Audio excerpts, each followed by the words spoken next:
Deep down in the cold, alien world of the ocean floor lies a domain unforgiving, unrelenting, and unfeeling. Damaged and trapped, you discover the advanced and expansive reaches of an ancient facility which seems to be millennia ahead of you in technology. And now, you find yourself a part of it, determined to uncover the secret of who built it, why, and more importantly, where did they go? Welcome to Panthalassa, a point-and-click adventure game taking place on the ocean floor, where you explore strange environments, meet stranger acquaintances, and find yourself in the middle of a dark mystery. Obstacles, riddles, and empty gaps of knowledge pile up one after the next, leaving far more questions than answers. But before I get into the questions, let me take you through a rundown of the demo first, introducing you to everyone we meet and catch you up to speed on what I'm going to be talking about for the rest of the video. I'll be posing all the questions I found myself asking after, as well as breaking down a couple of my theories for what I suspect the answers are going to be. With that, let's get started. The game opens to a very old school looking display with icons and diagnostics lining the sides of the screen. Your designation is Magellan, who is likely named after Portuguese explorer Ferdinand Magellan, mostly well known for being the first man to circumnavigate the entire Earth. Or at least he tried. He had almost made it, but during a stop in his journey, he was reportedly, quote, speared through the chest and hacked to pieces. Yeah, now that I mention it, that kind of feels really fucked up to include, considering that a portion of the developers for this game are Portuguese. So, yeah, sorry about that, Miguel. Here's hoping our legacy namesake does not meet a similar end.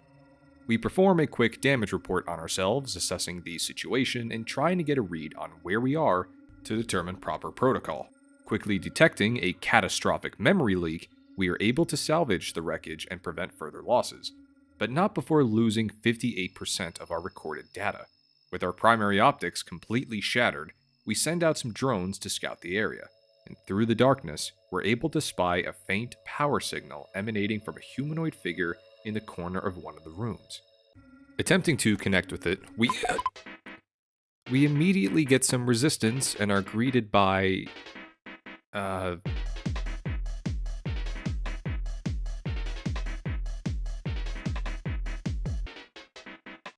meet Tetra, a very naive and eccentric AI with both the personality and intelligence of a lobotomite. They try their best to help you by answering questions and giving advice on where to go next.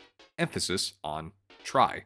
As it quickly becomes apparent, they are mostly clueless, utterly helpless, and are mainly here for emotional support. They also cannot even pronounce Magellan, so they give us our nickname going forward, Mag. But before they can even try to help, they have to connect with your software, and innocently encourage you to click on them to begin this process. This immediately results in you getting cyber aids, as the facility's computer flags you as a foreign system and attempts to purge you. Thankfully, before we can be erased, Tetra uploads us into a native body lying nearby, the very same one we attempted interfacing with at the start. Tetra claims it was just an empty husk, free for the taking, and while Mag is skeptical at first, at least we're not dead. Upon entering this new body, we now see the world through a different lens. Literally, as the body we're now piloting is far more advanced than our old one, with a new array of buttons, higher mobility, and Mag even recalls feeling something when observing a nearby house, plant, tube thing. And feeling, whatever that means for an AI, is clearly a new sensation for Mag. We use our newfound mobility to explore the 3 rooms around us, but just as quickly discover our means to do so are drastically limited due to the facility's lack of power, which unfortunately includes the telescope, which it looks like we'll need to get a better grip of our new surroundings. What we can tell, even without power, is found in the room where our old submarine body lies, now broken and empty. Above it, a large starfish clings to the side of the window. We don't get much from this room, aside from the fact that the starfish is plugging some sort of puncture in the glass, a puncture seemingly caused by us. Inspecting further, we discover that it is apparently part of the station's self-repair routine. What makes this statement even weirder is that the glass is squishy. It's unclear what this indicates or suggests, but all of this is starting to give the feeling that there is something very unusual about the facility that we're in. But there's nothing else in this room for us now, so we leave into the next room, a large empty space with a giant monitor at the end of it. Like the telescope, it's currently inaccessible without power, so once again, we leave it for now.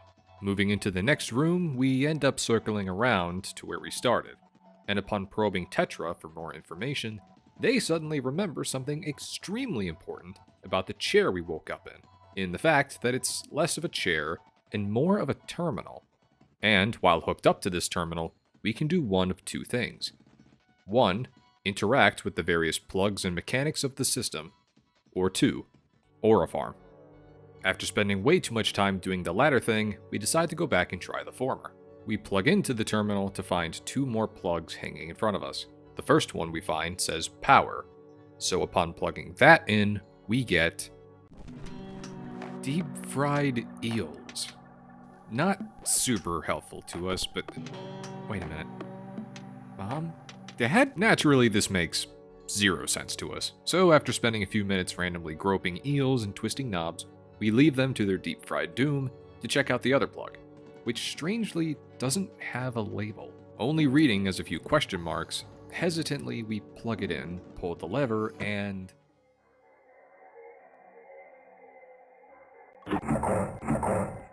this, to me, was the turning point of the game, going from weird and whimsical to downright bizarre. But we get a surprise here, and it's not just the crude language this entity spouts off at us. An entity which, going forward, I will be referring to as the interface. He speaks very cryptically, telling us he knows what we want because he's just like us. But cryptic as he might be, he does give us a clue for turning the power back on, instructing us to match the eels with their boss. Needless to say, at this point I was extremely uncomfortable staring at this thing, so I was more than happy to take his advice and fuck off. Following his cryptic clues, we activate the proper eels by matching the number to the amount of points on the Echinoderm, and therefore restoring power to the strut of the facility. This now unlocks the rest of the demo for us, as well as 2 new plugs which have dropped down for us. One labeled Offering, and another one labeled Library. We briefly plug into the second option, and upon seeing all this shit, immediately back out to go try something else. So plugging into the third option, we're taken to a sort of database, with files, various notes, and formulas. There are a lot of obscure collections here, from video clips, old documents, and even instructions for the nearby equipment. Most of it is extremely cryptic and feels corrupted in some way, like they're missing chunks, labels, or some essential context. Thankfully, there are some which are very useful, like this document which teaches us how to use the offering table we saw previously, as well as formulas to input once we get there. So, re-accessing the offering panel, we see a bunch of dials and buttons, which we now know are used for combining materials. We can push these buttons to release certain baits into the testing pool, like echinoderms, shellfish, or coral among others, and then set the dial to increase the quantity of the bait on a scale of 1 to 3. I also found a couple hidden buttons under the table which seemed to release some other bait, including used car batteries, Red 40, and fentanyl. So go ahead and mess around with that, see what comes biting.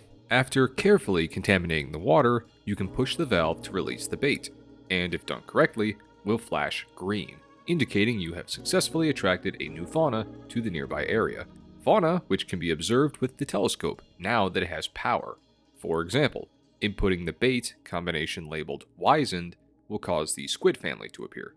Peering through the telescope, we see a myriad of new sea creatures like plankton swarms, coral reefs, horseshoe crabs, and lionfish. Mag will geek out and give little fun facts about each of the specimens, exchanging small and entertaining quips with Tetra. Also, I checked, you cannot observe Tetra's brain even with this powerful telescope. As I will reiterate, they don't have one. The telescope also gives us a page of data on them, such as their species, apex level, and feed index, or the bait that was used to lure them in. There are a lot of recipes in the demo to discover and mess around with, most of which are obtained by harassing people you come across until they spit it out, so that you leave them alone. But getting back to the scope, the strangest reading of all is something referred to as an eon rating, which seems to be a measurement of its nature. with some classifications like silent, millennial, proud, or as previously mentioned, wizened. We can also spy physical structures in the distance that answer a few questions but naturally raise even more. Massive tubes connecting to other buildings, providing a method of travel, and large buildings with lights shining through windows, suggesting that there are indeed other people occupying this area who might be able to help us. But for now, or at least for the duration of this demo, we only get any real answers or help from one thing down here. It doesn't appear initially, only showing up if we release the correct bait, the recipe for which, strangely enough, is found in a trash bin while searching the library. And when it emerges, we're greeted with what looks like... Is that a... Hey, buddy, do you mind if I stay here for a bit? Even after hitting it with the scope, we have no idea what this thing is, and neither do Mag or Tetra. The interface seems to be quite aware of it, even encouraging you to go talk to the snake in order to progress. However, he doesn't give this advice without also including a warning that some stones are better left unturned. We'll touch on that later, but for now, the most informative piece of data we get from this is from the computer, which describes this strange snake with an actual species name, that it is invasive, and assigns it a unique and very troubling Eon rating, giving it one of the only negatively associated labels I found in the demo, classifying it as concerning. Ironically, this lack of knowledge sparks a reaction of excitement from Mag, believing that they have potentially discovered new marine life, and begins debating with Tetra about the directive of their mission when it speaks to us, directing us back to the room we crashed in where our old body lies. We're skeptical of this, but considering it's our only lead so far, we make our way back to the crash site. There, it speaks to us through the window in a rushed manner, trying to tell us as much as possible, as quickly as possible, as it fears that you never know who may be listening. It reveals that it's able to unlock one of our memories, but doesn't tell us how it does so or even why. When we try pressing it for further questions, such as who it is, it only responds, "I'm part of a larger whole, less of a person, more of a tool." When we ask why it's helping us, it again dodges the question, saying that you wish to understand, we can help you with that. Finally realizing we aren't going to get much more out of them for now, we return to our memories to find the first one has indeed been unlocked. Opening it, we're greeted with a vision that tops everything else I saw in the demo up until now. Our vessel sits alone, surrounded by an endless, swirling void, chains hanging around us as we lay hunched over in the hands of an unseen figure. And then, a voice speaks to us. "I am so sorry. You aren't meant to be here." At first, it's apologetic, almost like it's trying to comfort us in the midst of our confusion and fear. But suddenly, its attitude takes a bitter and almost resentful turn. "I don't want to come back. You cannot change. Stop trying to be someone else. This is not your body. Your eyes can no longer cry." And just like that, as the music reaches a deafening and heart-pounding crescendo, the demo ends. Understandably, like you, I have several questions. Okay, I have a lot of questions. So I'll start with what I consider the easiest one. Where are we? We actually get a clear but subtle answer for this at the very beginning of the demo. When analyzing the details of our submarine body and its conditions, we're given some stats, including our active time, weight, max speed, and our current depth. And there are immediately two sets of numbers that stood out to me, in connection with the system report on the right side of the screen. Firstly, our active time. I'll go ahead and save you the effort of pulling out your calculators and just tell you that this comes out to around 141 years, which is almost as much time as I have in my RuneScape account, but we're not going to talk about that. So while it's heavily suggested that we've been down here for a while, it isn't quite as important a piece of data yet. But remember back to our initial damage assessment. specifically our catastrophic memory leak. We lost 58% of our memory, meaning that out of those 141 years, we lost nearly 82 of them in the crash. Over half of our logs, possibly filled with important directives, maps, and critical research, are completely gone and likely irrecoverable. Again, the exact extent of these implications aren't obvious to us yet, but I have a sinking suspicion that it will be a point of contention later in the story. Much more relevantly is the bottom number displaying our depth in bar, reading as 1086. Bar is a specific type of maritime measurement for pressure. Think PSI, but for underwater. This is a very, very high number, suggesting we are very, very deep. But how deep exactly? Well, too deep, according to Mag, who says that our current depth is showing values outside of our predefined ranges, and is likely a gauge error. Mag is probably saying this because it is about as outside the range as it could possibly get, being the approximate depth for only one known location. If this reading is correct, then that means we are at the bottom of the Mariana Trench. And if the exact bar pressure isn't convincing enough, also take into account the fauna we see through the microscope. Microorganisms of plankton swarms, which are known to reside there, can be seen floating around, as well as others like tube worms, which typically hang out near hydrothermal vents, all of which are also present within the trench.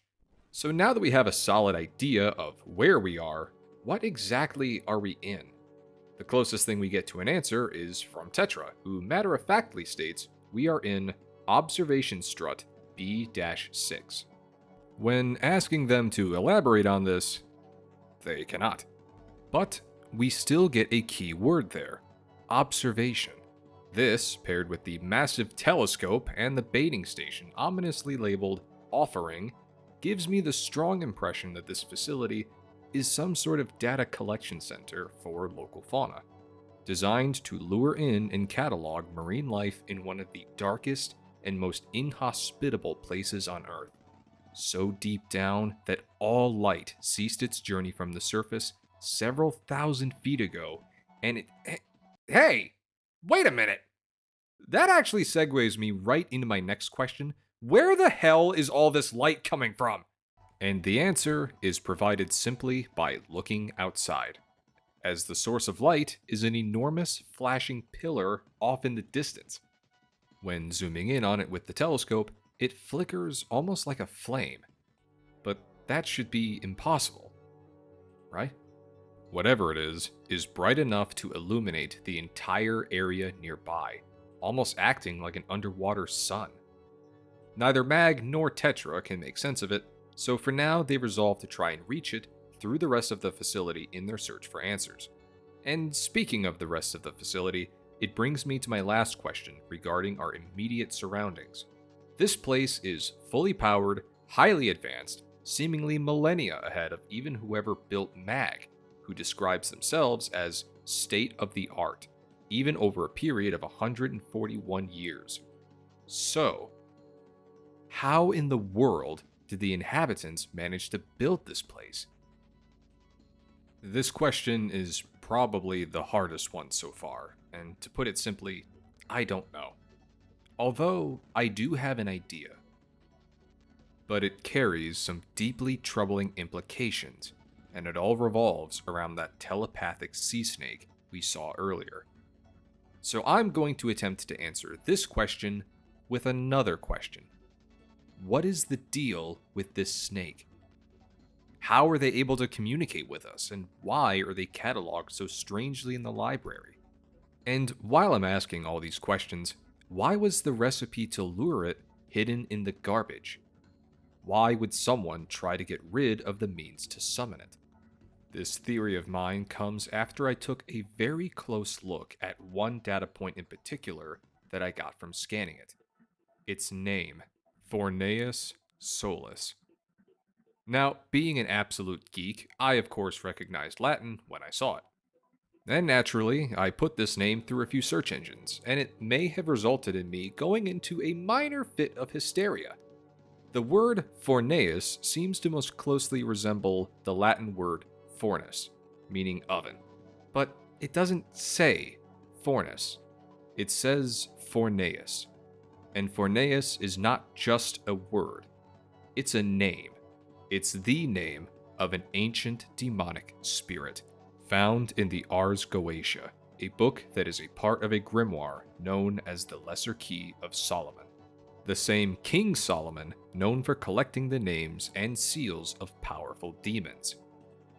Now, of course, my first instinct was that there's just no way. It's not possible. It has to be a coincidence, right? Right? But then I started digging deeper into who exactly Fornaeus was, and found two damning pieces of lore about him. Firstly, that he has a very peculiar reputation attached to him as a protection demon, being known for offering his worshippers various boons, including teaching languages and granting knowledge of various arts and sciences. Perhaps the knowledge necessary for whoever's following him to build a civilization capable of not only surviving, but thriving at the bottom of the ocean, one of the least charted and inhospitable places on the planet. Fun fact, we know more about the surface of Mars than we do our own ocean floor. So, this makes sense to me to speculate that it would take the assistance of a literal Grand Marquis of Hell in order to accomplish the feat of building a habitable structure here. Also, remember back to when we probed him for questions after he trauma dumped on us. We asked him two questions. Who are you, and why are you helping me? He dodges both of these questions, replying that who he is isn't important, and that you seek knowledge, we can help you get it. Sounds to me like someone who wants to hide both his identity and his intentions. Also, notice that he speaks in the plural, something demons are also known to do. And number 2, while Fornaeus is known to appear in many forms, he is most reputable for taking on the form of a massive sea serpent, comparable in appearance to the likes of the Leviathan. Giant sea snake, And to top it all off, there's one last thing about his name that I just can't ignore, that convinces me there's something sinister going on with him. I keep calling him Fornaeus, but that's just for short. The scan gave us two names. Fornaeus Solus. Solus is also partially Latin, as it appears to be derived from the word sol, meaning sun or of the sun. And what do we find flickering and flashing right in the center of this seemingly impossible city, resting at the bottom of the ocean? That sure as hell doesn't look like a light bulb, I'll tell you that much. But if Fornaeus did help build this place, or at least guided the people into how to build it, we're still left with questions of who we did it for, as well as why. Who did build this place, these robotic bodies, and why was this one just empty for the taking? Again, I have no idea yet who this body belonged to, but if that final speech we receive at the end of the demo is anything to go off of, I suspect I know why they left. And they didn't just leave, they fled. They knew what was going on down here. Something was going too far, and it terrified them enough to where they were ready to leave behind everything they had worked for. In other words, people were fucking around, and they didn't want to find out. Or maybe they already had. Whoever's body this was didn't want to be down here anymore. They knew with this Fornaeus creature and whatever influence they were imparting was a path towards something much deeper and darker than even the trench they found themselves in. The line, "Your eyes can no longer cry." The people down here were once human, but over time have either adopted or created new bodies, all for the sake of the continued pursuit of knowledge. It feels like a twist on the ending to "I have no mouth and I must scream," but instead of no mouth to scream, it's no eyes to cry with. No method either way of expressing some deep sense of pain and grief, and a complete and utter transformation and separation from their humanity. And honestly, I can't tell which is worse. What kind of people are we going to encounter down here who have long since abandoned their original bodies and quite possibly their very souls for the sake of progress? And speaking of original bodies, that leads me into my next question. What exactly took down our original body, the submarine? We actually get a small glimpse giving us a hint in the post-demo cutscene, where it appears like we're struck by some surge of electricity. The voltage was apparently strong enough to stun us and send our body hurtling into the side of the observatory. And I have a suspicion that something about this volt was intentional. Let's rewind again, way back to the beginning, and return our attention to the system's info, which states that our depth sensor is showing values outside of the predefined ranges, which means we're not supposed to be down here. Chances are our submarine likely isn't even capable of withstanding the pressure to try. When scanning the submarine, Mag states how it's such a shameful waste of resources to see what remains of their old vessel. They go on to say how they were cutting-edge technology, the first of their kind capable of handling up to 20,000 psi, which converted is roughly 1,379 bar. And while this would be good news, Tetra just laughs at us, saying that's obviously not correct. You're quite primitive compared to... But they don't get a chance to finish before Mag tells them to shut up. They refuse to speak further on it, so this abrupt end to the conversation leaves us with two possibilities. Either A, Mag is indeed wrong, and the pressure of the trench did cause the damage, ultimately leading to the crash. After all, they lost 58% of their memory, so who's to say they aren't just confused or mistaken? Or Mag is right, and that their old body should have been more than capable of handling the trench's immense pressure, which again was only 1,086 bar. But if that's the case, then what caused us to crash? What was powerful enough to deal such catastrophic damage, resulting in over half of our data being lost and being rendered completely immobile? I'm casting my accusations at Forneus, or at the very least, some defensive systems of the facility he clearly inspired someone else to build. After all, the systems have some level of defenses built in, as they nearly wiped us out after we merely tried interfacing with it. Forneus knew what was on board when we approached, a machine AI built to follow its directive and seek out knowledge, something he is more than happy to give us. And we don't know what yet, but I feel like he needs us for something, requiring the body we now pilot, which had long since been abandoned.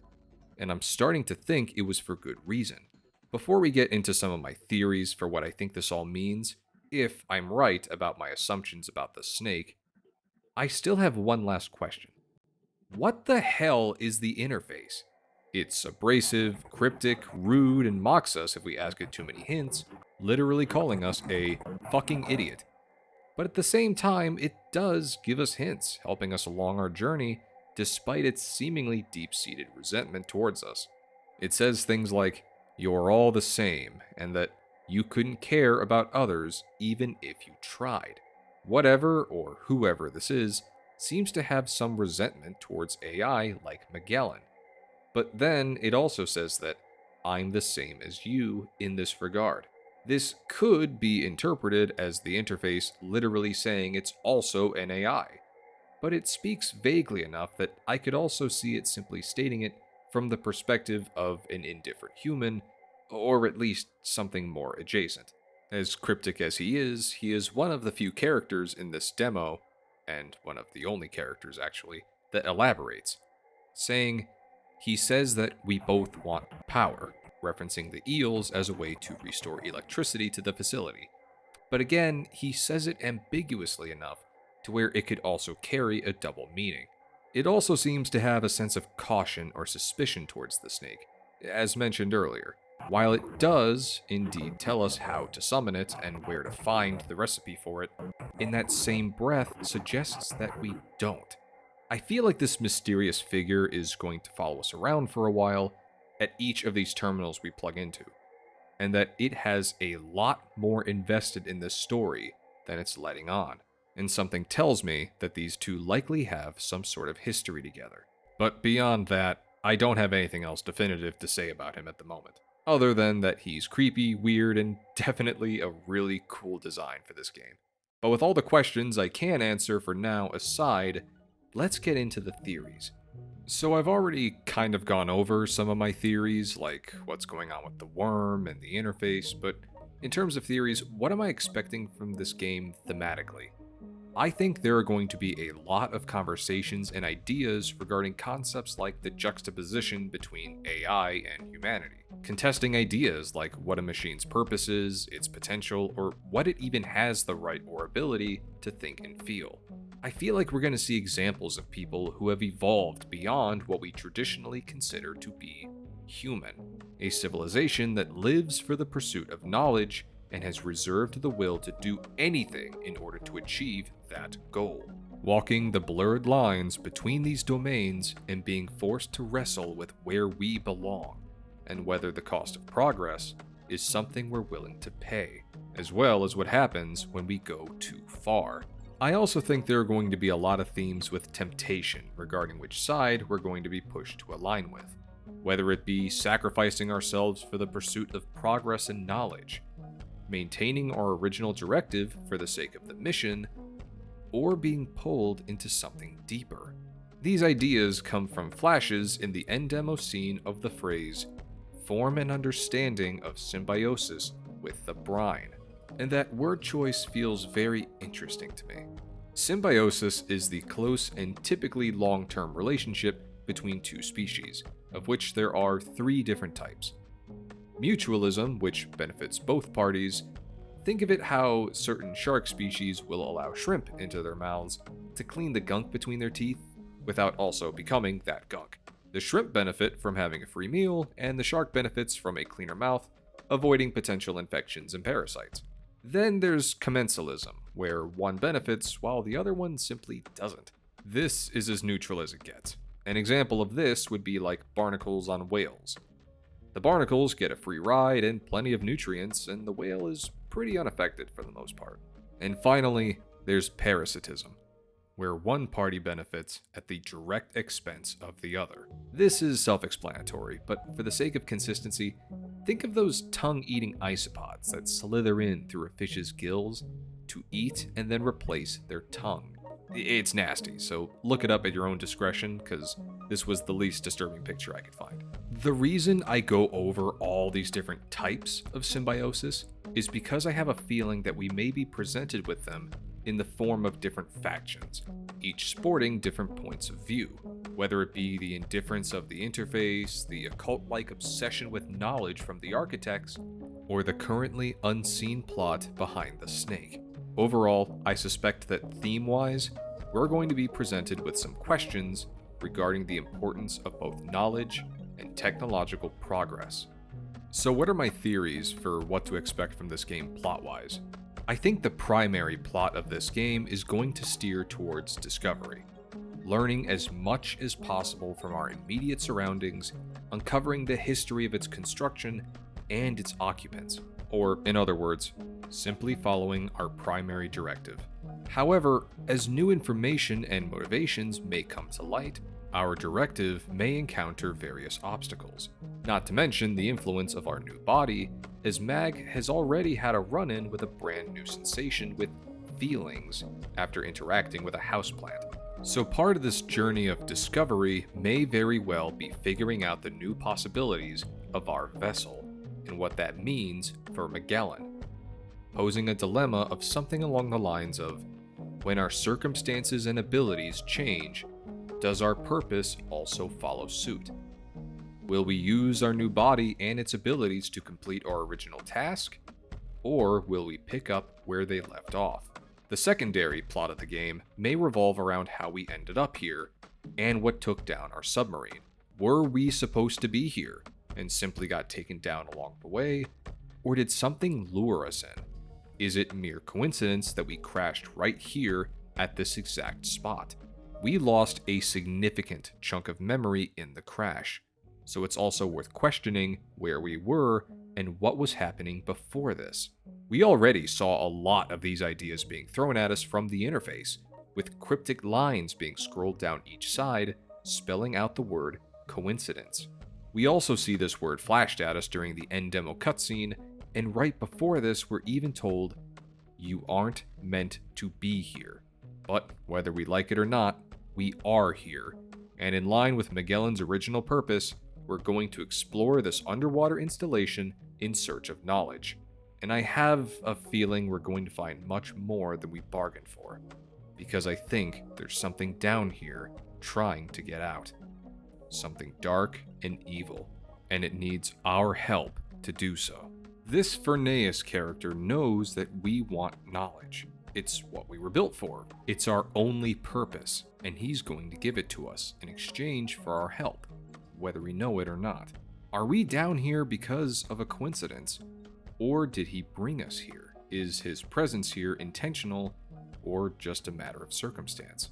Is his name a damning indication of his intent and potential, or again, is it all just a coincidence? Because I think Furnaeus is the same being that gave the ancestors of this place the knowledge they needed to build it, providing them all the means to survive and catalog, as well as providing them with the ability to see, so that they could not only survive, but thrive. And I think this knowledge, combined with being down here for who knows how long, caused them to eventually change, to evolve. And I'm guessing that the memories in our new body are going to show us exactly how this happened, and what it led to. And that brings me to the last parts of my theories. What are the memories going to show us? In addition to what I just mentioned about how they're going to offer context and information regarding what happened to the civilization, I suspect that will include what happened to the previous owner of this body. Because there's one other possibility about the memory that I've kept secret from you until now, because I wanted to have already covered the ancestors, the other theories, and especially Furnaeus. Referring back to the endgame speech at the end of the demo, I initially interpreted this speech as being directed at us, at Magellan, that we were the ones that didn't belong there.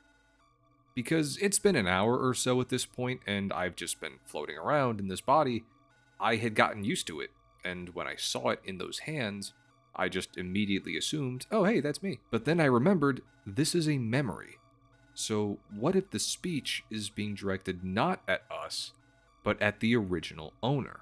That they were the ones being told they didn't belong, that their eyes could no longer cry, suggesting that whoever's body we're currently inhabiting was, in fact, human at some point, that they themselves were a part of this civilization and had regretted how far everything had gone.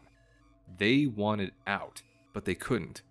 And what we're seeing is them being told that they couldn't change anymore. They were in too deep, and that they should stop searching for a way back, as the way back no longer existed. And one more minor detail to add on to this theory, as well as further evidence not to trust this damn snake, which is to look at the dialogue text.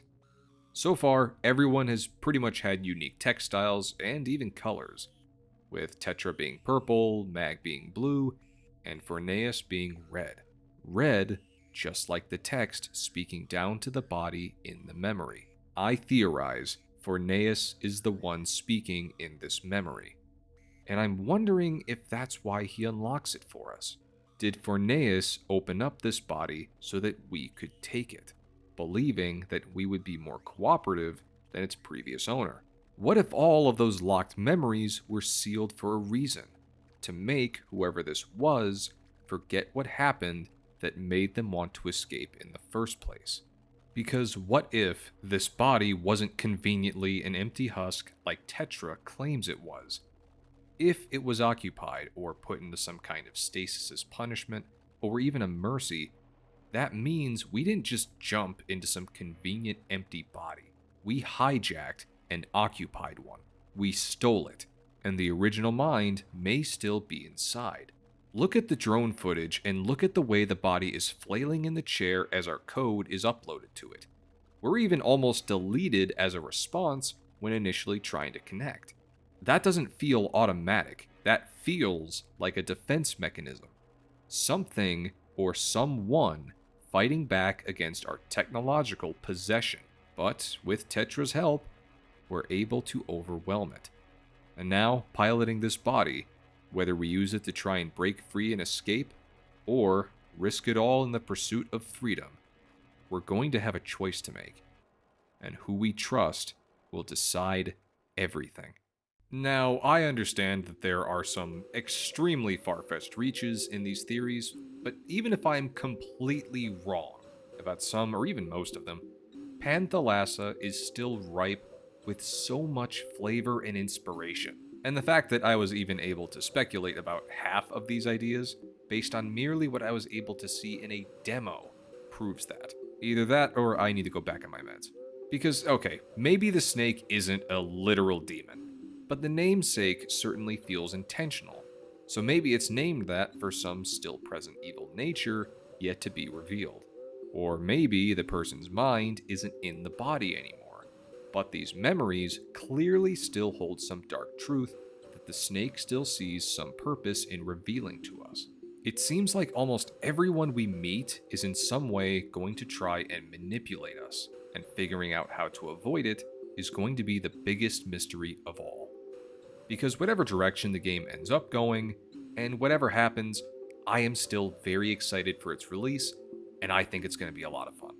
I'll be honest, based on everything I talked about, I'm genuinely scared of what that might be. It feels like such a charismatic blend of a lot of different games. The trippy and cryptic exchanges of Aina Dream Barbecue, the deceptive and lonely narrative of Iron Lung, and the thalassophobic inducing isolation and vulnerability of Subnautica, all melded into the classic 90s and 2000s era of point-and-click adventure games like Freddy Fish. It also carries a few similarities from my first video on Am I Nema, in the context that we take control of an amnesiac, desperately clinging for memories, you're surrounded by fish, and someone's probably dead. Which is weird that it's happened to me twice now. Growing up in that classic 90s and 2000s era of video games, this hit me with a fresh wave of nostalgia. With its pleasant variety of synthetic audio, beautiful visuals, and lively atmosphere that really put it all together. This demo was an absolute gem to play, and I highly recommend you take an hour or so out of your day to go and play it yourself. The Steam Next Fest may be over, but the demo is still available on multiple platforms, so links will be in the description below. And by the looks of it, a full release is coming very soon, so pay the developer's YouTube page a visit. Go let them know what you think. Let them know we're excited to see this release. As always, I want to thank you all so much for choosing to spend this time with me today. It means the world. More content to come, so stay tuned, and I will see you in the next video. Take it easy, everybody.